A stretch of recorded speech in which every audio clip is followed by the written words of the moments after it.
జనసేన చాలా కీలకంగా ఓట్లు చెల్లకుండా 98% స్ట్రైకింగ్ రేట్ ఉండేలాగా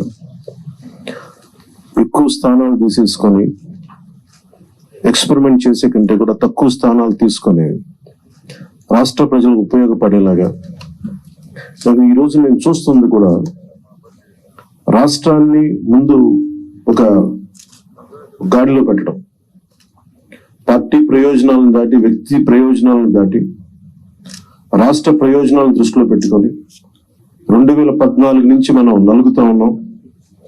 2019కి అరాచక పాలన వల్ల ఇంకా నలిగిపోతా ఉన్నాం.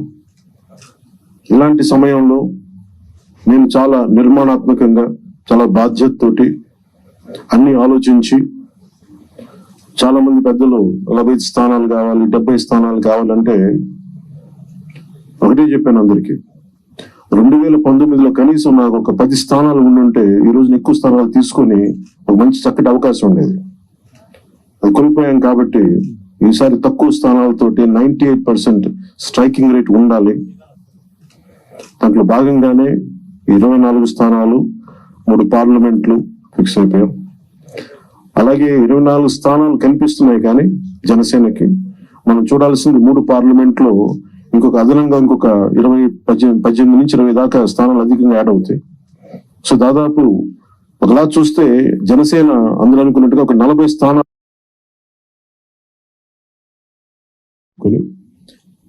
నేను కూడా ఒక ఈ అలయన్స్ బలంగా ఉండాలి, టీడీపీ జనసేన అలయన్స్ బలంగా ఉండాలి అంటే నేను కూడా ప్రత్యేకించి భారతీయ జనతా పార్టీని దృష్టిలో పెట్టుకొని కూడా నా సీట్లని కుదించుకోవడం జరిగింది. ఇది మన నాయకులందరికీ కూడా వ్యక్తి ప్రయోజనాలను పక్కన పెట్టి రాష్ట్ర ప్రయోజనాలని ముందుకు తీసుకెళ్దాం.